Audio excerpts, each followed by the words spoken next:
And there's a connection between mission and fulfillment. You can't have a full life, you can't have a whole life without mission. You say, I don't know if I buy it. Well, let me unpack it a little bit more. You remember when you were a kid? You believed this as a kid, I guarantee you. I never had any kid come up to me and say, when I grow up, I want to work in an office and push papers and be normal like everyone else. No kid ever says that. You know what it takes to say something like that? You've got to grow up, and you got to get old and cynical and skeptical and lose your sense of mission in life. No kid ever says that. You know what kids say? They say things like, I want to be a firefighter. I want to be a policeman. I want to be president. And then their parents are like, no, son, you don't want to be president. But they want something with mission. I want to be a doctor. I want to help people. You know what I said? I want to be Batman. You know why I wanted to be Batman? You know why kids get it?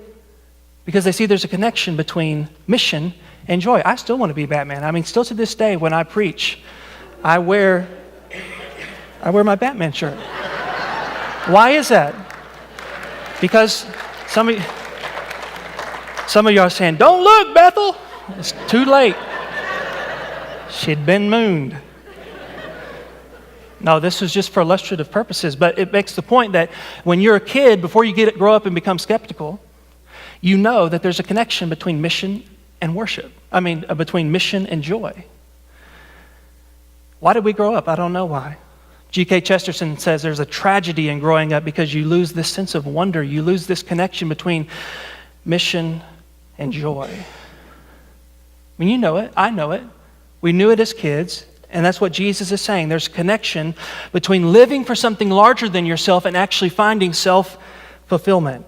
That's what mission. And if it's true for just regular mission for doctors and superheroes and pretend to be superheroes, if it's true for them, then it's certainly true for the greatest mission that has ever been given, which is the Christian mission.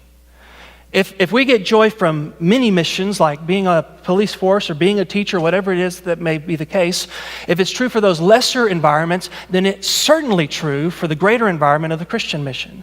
And our Lord Jesus Christ has invited us into the greatest mission that has ever been given. And he says, if you'll pursue in this mission, if you'll give yourself to my mission, the Christian mission, then you will experience not just a little bit of joy, not just a cup of joy, but a well of joy, a well of fulfillment. We've been invited into his mission.